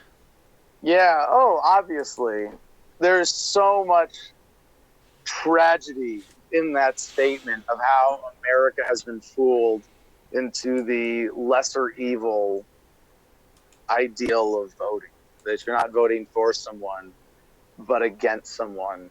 And I hear this more and more. And in a way, it's really a good sign of progress that people don't have faith in the old parties because they're not giving them something to vote for. The best they can do is try to keep third parties at arm's length and bully people into voting for the lesser evil. But more and more, I hear Americans admitting that and expressing that. I understand it's a shit sandwich, but at least it's a single-decker shit sandwich instead of a double-decker shit sandwich. And you go, what? You're still eating shit. And I think about someone trying to decide between the Republican and Democrats as, deciding, do we go off the cliff at 70 miles an hour or 80 miles an hour? Whereas the Libertarian Party can offer an alternative like, hey, we can put our hands on the wheel and really move things in a meaningful different direction and not go off the cliff with this thing. So it's a really sad excuse when the person deciding, it's like you've got a handful of shit in each hand going, I wonder which one smells worse than the other. You didn't drop the shit, man. Just drop the shit.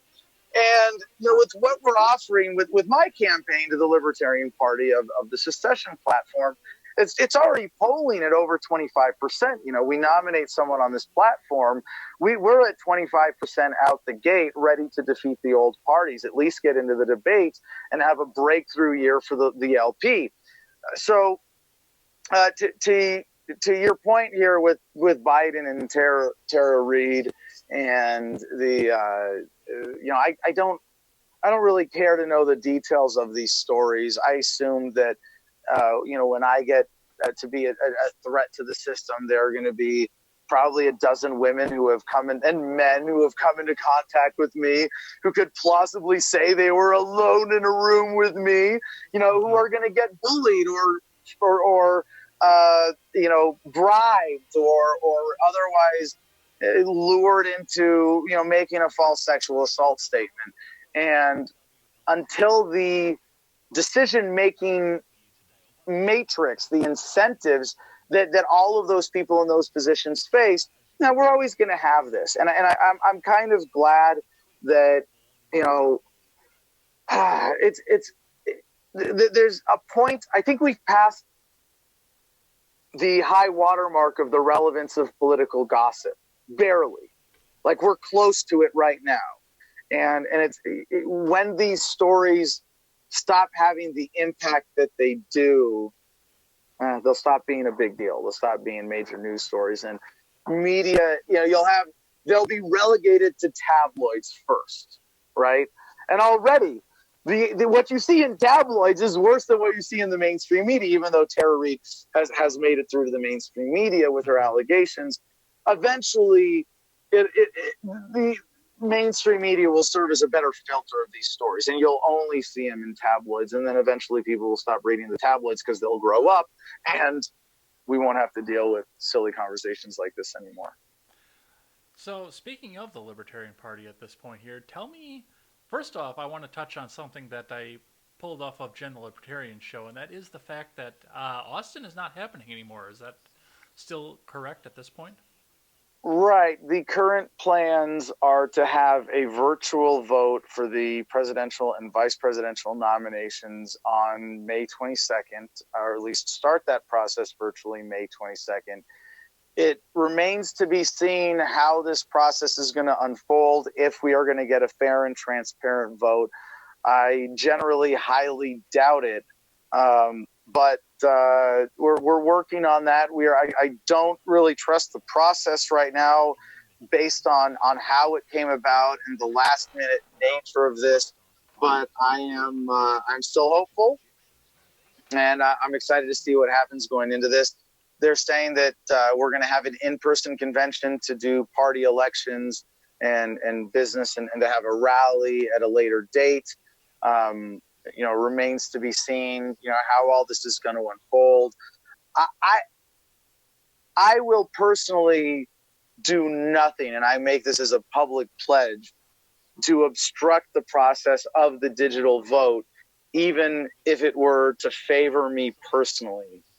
But I know that there are a number of white hat hackers as well as black hat hackers looking at this process. And by that, I mean white hat hackers who are hacking it in order to prove that it has vulnerabilities, if that's the case, or can be cheated and manipulated in order to hold it accountable. There are black hat hackers looking to manipulate this process in order to favor one candidate over another. So whether they pull it off, it remains to be seen. I'm quite nervous, although I don't actually get nervous, but metaphorically speaking, I suppose, or figuratively speaking, I'm very concerned, both for my own campaign and for the integrity of the process, because it very much looks like an attempt to push another old party retread with Justin Amash on us, and scary to see where this might go. And what if we nominate Amash, we're really done as a party, for at least setback. I shouldn't say that. I say that as a bit of exaggeration, perhaps, but at very least, we're going to have a lot of rebuilding to do, and image rebuilding to do, if the nominee of our party is a washed-up Republican for the fourth cycle in a row. Well, and that was part of the problem I had with Amash to begin with. And I like Justin Amash. I think that he's got a good message. I think he's on message. I think he's a good guy. I actually legitimately like the guy. But I said right from the beginning, as soon as he said that he might go and run for president, even before the exploratory committee, I said, sit in your seat until 2024, because right now we don't know how you are going to fare as a libertarian candidate. We don't know what's going to happen to your seat, whether the Michiganders are going to vote for Justin Amash or whether they're going to vote for the GOP, which one they like better. We don't know if you can hold up your message without the GOP backing you. In 2024, you will have 2 more cycles where you can legitimately prove you can keep your seat without the GOP backing. And I think that would be a much stronger argument to become the Libertarian nominee than just to jump out of the GOP and jump right into the presidential race. Yep, absolutely. I said right from the beginning, I said, not this time, next time. Yeah. The Gary Johnson poisoned the well, and you said this is the 4th cycle. I didn't even know that. I first started. Yeah, it was, no, this would be the 4th cycle in a row. It was Bob Barr, Gary Johnson, Justin Amash would be 4 in a row. So, Speaking of that there, and speaking of the people that are in there, I do want to see, because of course we've been seeing the polls on which Democrat is the top and is Trump going to beat Joe Walsh and Bill Weld. We've been seeing that since last November at this point, but we don't necessarily know how the polls are looking and who's even all in the race for the Libertarian Party. So could you shed a little bit of light on that for us, for the audience? Oh yeah, there are several somewhat reliable polls among the delegates, and it's unfortunate, but it does seem that that Justin Amash is the front runner, even legitimately in the opinion of the delegates. But fortunately, he only has about the support of about a third of them. I should say a third of us. I'm a delegate myself as well. And I hope that what happens right now, and I don't mean to put it in negative terms, but it amounts to the anybody but Amash coalition that we come to. And Amash, is kind of in a position to buy one of us off. It really comes down to a matter of the delegates. Are there enough who say, yeah, anybody but Amash, that we can coalesce around one of us other candidates first? And in a clear second place, I would say right now is Jacob Hornberger. And he's been solidly in the lead since before for a while, since before Amash jumped in, largely due to the support of the Mises caucus. And then it gets a little murky after that. I think there from what we've I do want to give myself a little bit more credit here. There are a handful of us kind of vying for third place. And in some of the more recent polls, Jo Jorgensen has been strong. In some of them, she's been weaker. Right now, in some of the polls, I've been in first place even. But I would say from my aggregation of all of the polls, within the LP, in third place, you've got Jo Jorgensen, myself, Jim Gray, Vermin Supreme, and maybe John Mons, all kind of right there on the cusp. If the top tier candidates are those top two, Mosh and Hornberger, then I'd say then there's a handful of us second tier candidates right now trying to break through into that. And it's interesting to see how things are going to shape up here as we come into the home stretch. But I would say that those of us who have I love Vermin Supreme. I love what he represents. I think he doesn't, even though some polls have him slightly ahead of me. I'm ahead of him in more with the delegates. I think he's got a ceiling of support. So I would say then, of the other serious contenders right now, it's Jim Gray, Jacob Hornberger. If Hornberger's top tier, then of second tier candidates who are still in contention, myself, Jim Gray, Jo Jorgensen. I'm sorry. John Mons, perhaps. I don't know if I'm forgetting anybody who I would include in that right now, but that's about it. Well, I know that you haven't mentioned the names of the people that I've had on my show before, which I've had Keenan Wallace Dunham has sat in the chair that you're sitting in right now, and Soraya Foss was the most, well, not that technical chair, but over on the left side of the screen. And Soraya Foss was the most recent one, of course. She was on last month as well, so I don't know where their standings are on anything.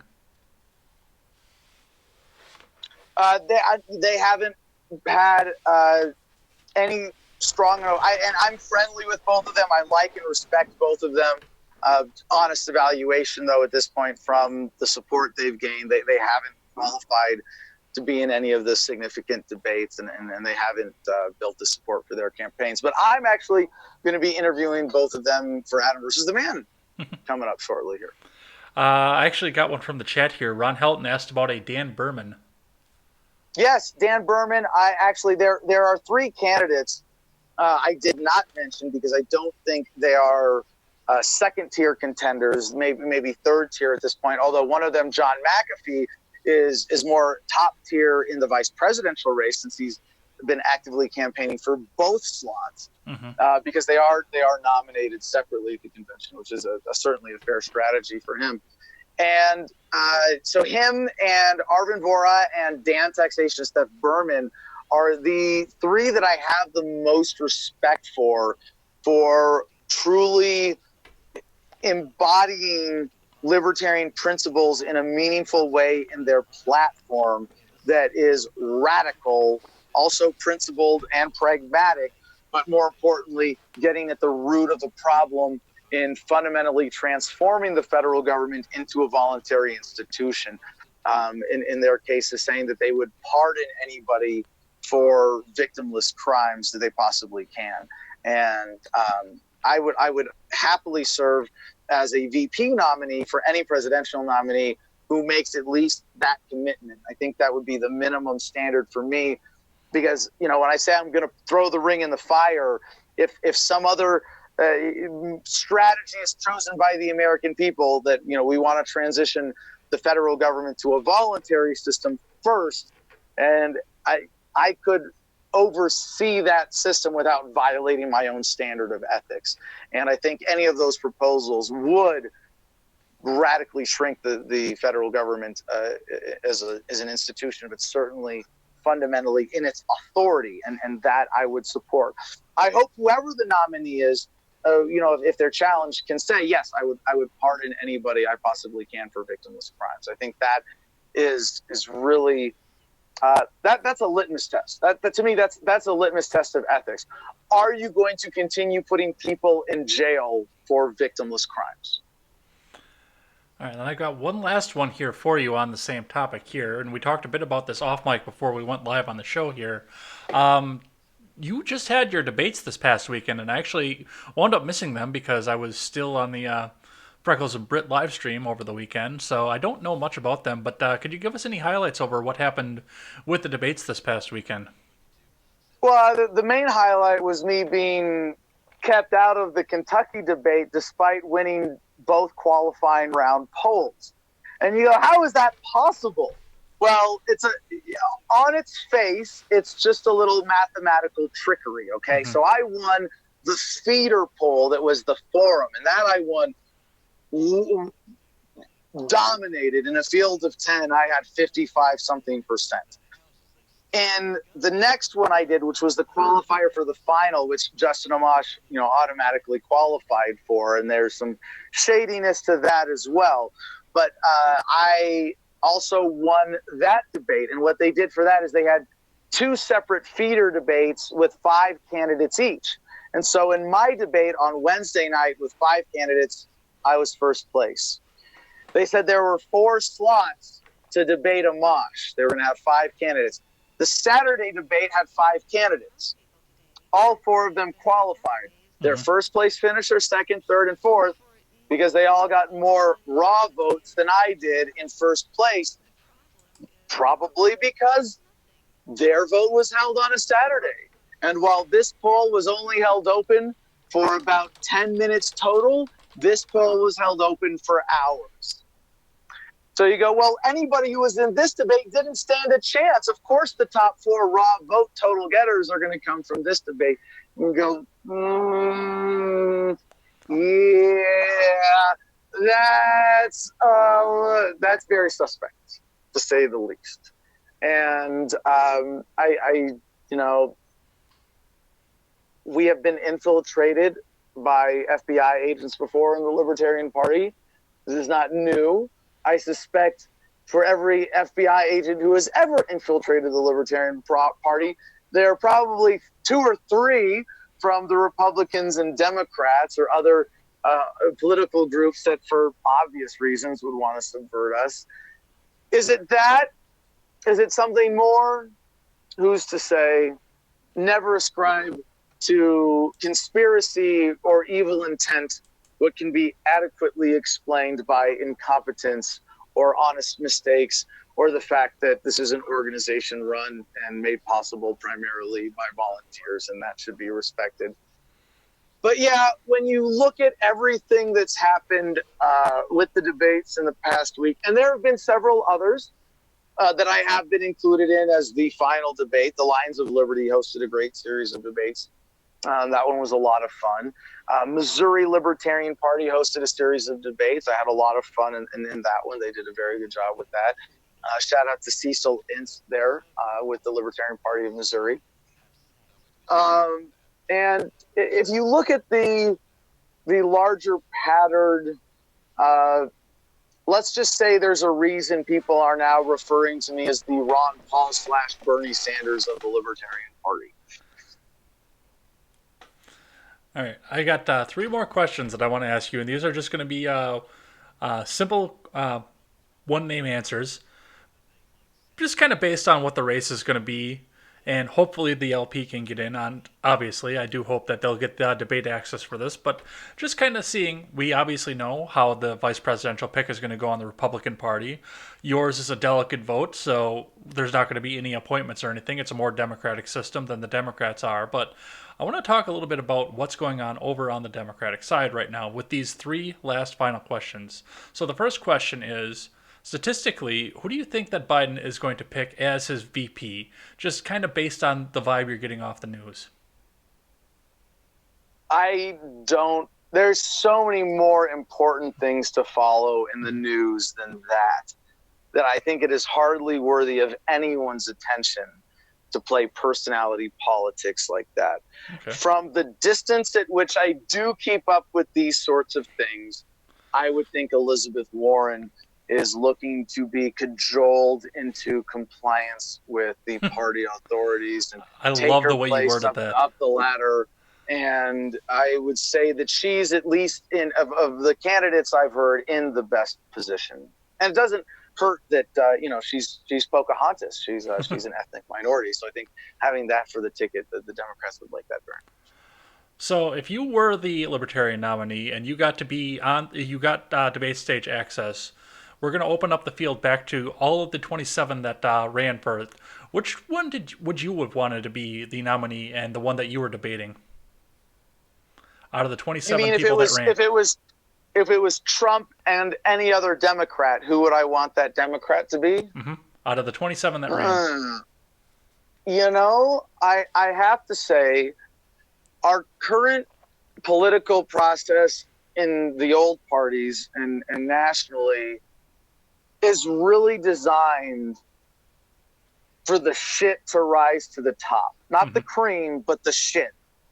It really is a system that consistently results in picking the worst possible people for the job.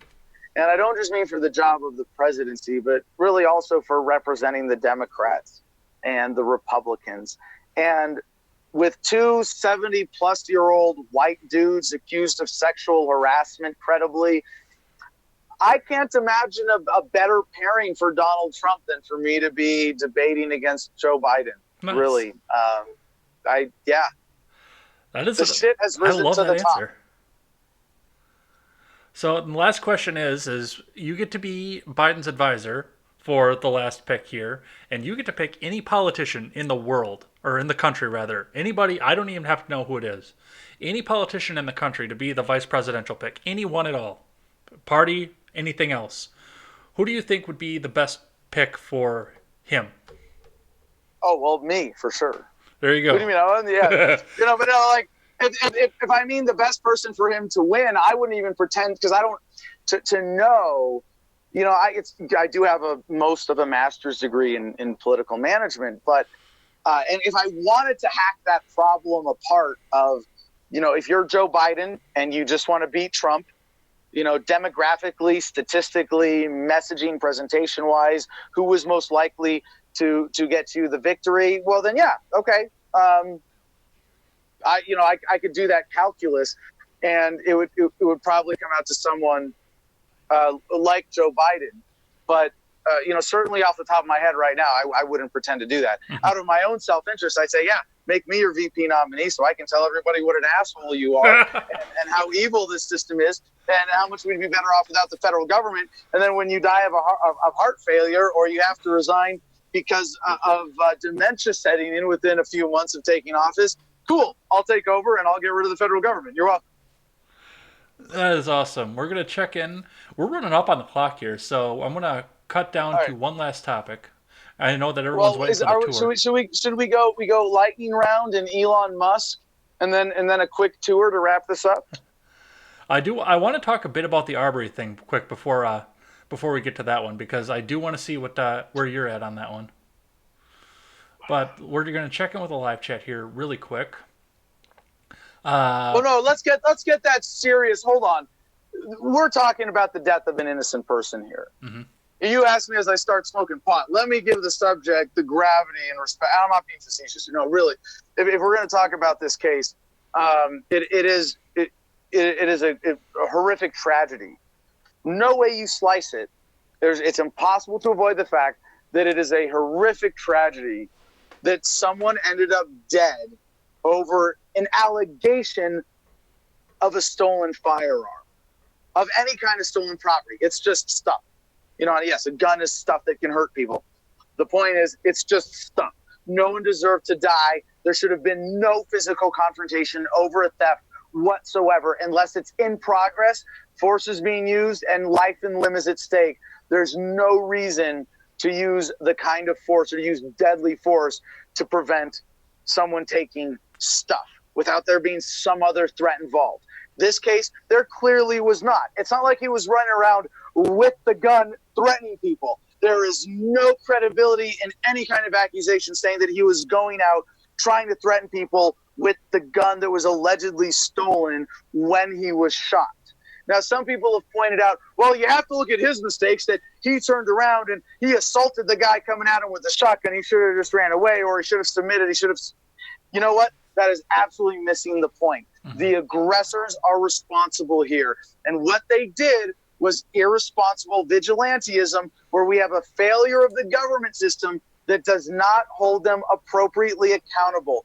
It's not murder, it's certainly manslaughter, but regardless of what you want to call it legally, the pursuers, the attackers in this case, are responsible for the wrongful death of an innocent man.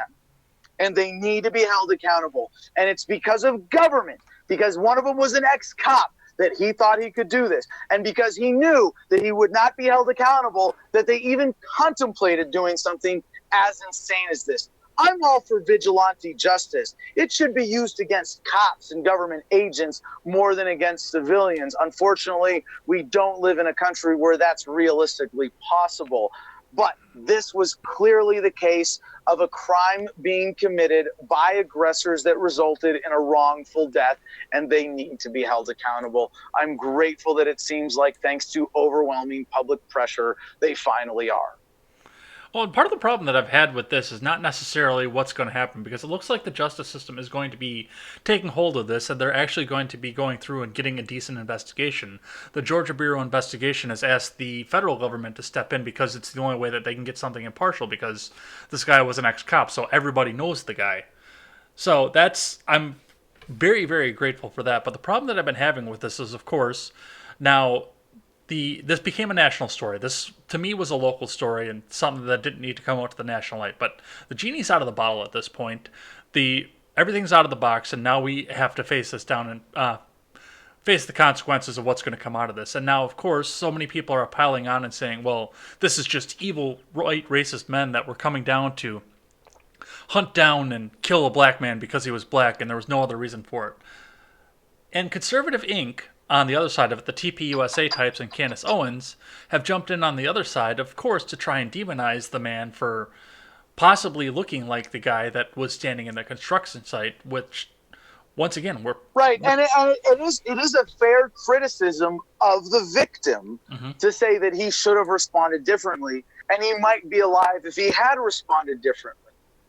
That when men come at you with guns, you should not forcibly confront them unless you know you can win. And you should not run away if you think they're going to shoot you in the back. But those were tactical mistakes. Mm-hmm. Those were not mistakes of intention. Those do not make him responsible for his death, but those are lessons to be learned. And for someone to twist that into saying that makes him responsible, that's pretty fucked up. That is pretty cold and heartless. To say, because he made the wrong decisions when someone put a gun in his face and was chasing him down on the street, somehow he's at fault? No. Fuck no. Yeah, this is going to be the next Trayvon Martin that we're seeing here. And that was when I first heard about the story, because Joe Biden weighed in on it, and that's what made it national. Well, why wouldn't you think that this should be a national story? This is a huge issue. There are a lot of things that are, when you see that this is something that can happen in America, or at least happen, no, I think this should be a national story. And I'm not saying that we should be obsessed with this for months or pore over it and go back and forth, but it is worth examining, at a national level, to understand that this is a feature of American life and something that we should do something about. That's fair. Anyway, with that, all right, I'm done, man. We're Okay. going lightning round on the comments because we've only got 3 minutes left here. 3 minutes. I got to clear this bowl and give you guys we're just going to have time for the quick tour, man.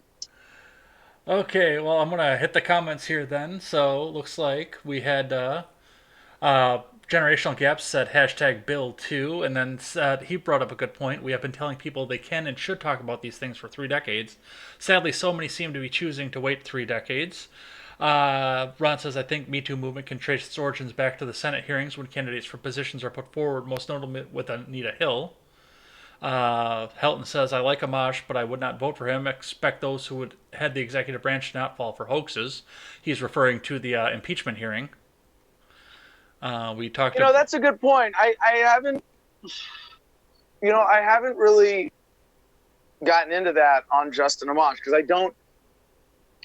That's not near the biggest criticism of him, but it is worth examining to say either he fell for it or he went along with it for the sake of political posture.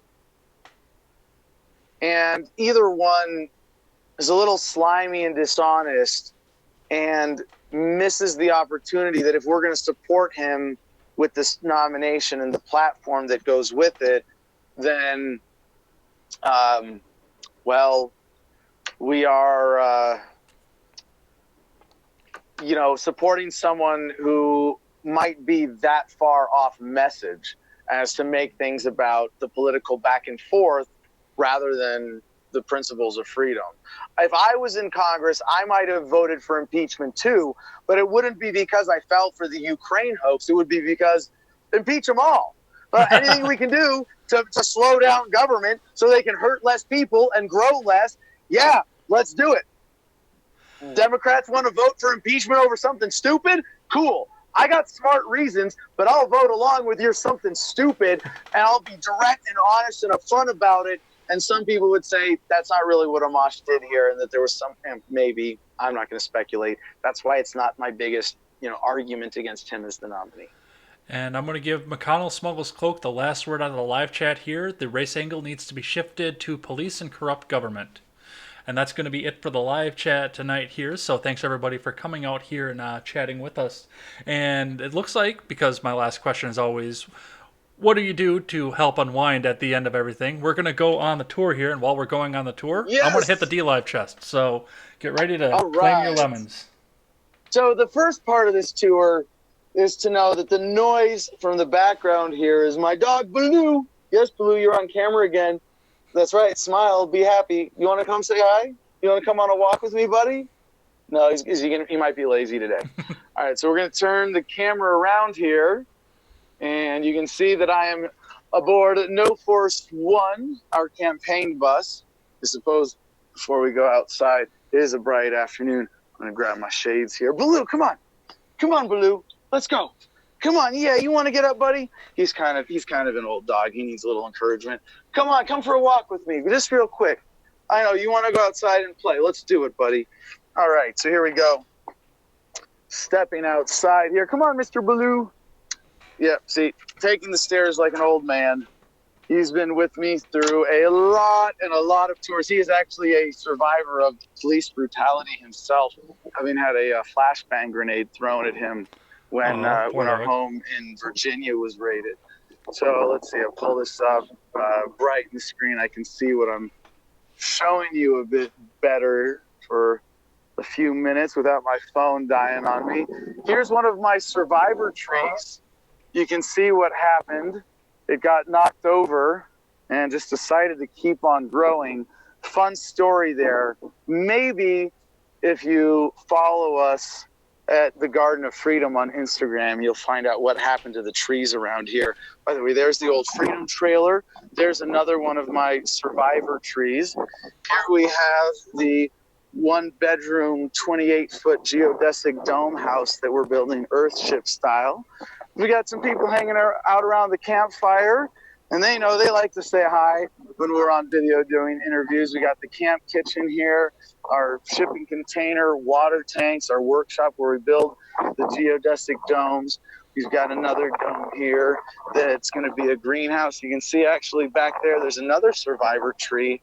And here really, this is the most beautiful one. Oh, look at that. Someone left a pipe on the table. Yeah, that happens. We have a tree. This is the most beautiful survivor tree on my property here. You can see what happened here, that it got knocked down and just decided to keep growing. I think it's kind of impossible to step outside in the morning and see this tree and have a bad day. And it appears that Baloo and our friend Liam would agree. Yeah, that's it. Baloo's like, no, I've had enough treats today. Here's our goat. We have our goat Mowgli. We had a dog Baloo and a goat named Mowgli, and he's a ham. On here we have a dome being put together. Very exciting to see this. Yes, Mowgli. That's a good goat. Good boy. And then just going up to show you guys the view before we sign off is we're going to go up this ladder up here onto the lanai, the roof of our little camp kitchen. We've got a really cool lounge space up here, outdoor kitchen and grill and all of that. You can see the bus, No Force One there in the distance, and another beautiful sunset taking shape here at the Garden of Freedom. So with that, we'll turn the camera around here just to sign off and say, mwah, go to thefreedomline.com. Peace and love, y'all. Unless Ed has any last thoughts. I'll let him sign off properly. Ed, it's your show. I already said what I needed to say, but I'll remind people about supporting independent media, supporting your production, sharing this video, and say thank you again for the opportunity to speak to you and your audience today. And I want to thank everybody who came in and chatted. If you want to finish the conversation with me, you can find me over on Twitter. That is at Ed's Blog Twitter with a 1 in place of the I. If you want to finish the conversation with my guest, let them know where they can find you. Thefreedomline.com. You can find my YouTube channel. You can find me on Twitter, Facebook, Instagram, or you can email me directly. The most important thing, there's a form on all of our websites, thefreedomline.com. You can also find kokeshforpresident.com from there, and email me directly at adam@thefreedomline.com. So that's it, thefreedomline.com, all 3 words. I know Ed's going to put it in the notes, right? The Freedom Line, I didn't put in the notes the first time, but I will put that in at the end. I do have your Kokesh for President and your Twitter linked down in the description, so you can go ahead and check that out. And thanks everybody for checking us out. If you didn't catch us live, you can catch us back on demand on YouTube and on BitChute.com, or on the audio platforms, iTunes, Stitcher, and Google Play. Remember, if you're on iTunes, leave us that 5-star rating and a good review. That always helps us move up the charts. Also, check out freedomscoop.com, where you can find all of our other great creators. Lastly, as we always say, never take the words of bloggers, podcasters, or journalists as gospel. Find all the facts and draw your own conclusions. Adam, why don't you give us a last word? Peace and love, y'all. Take care.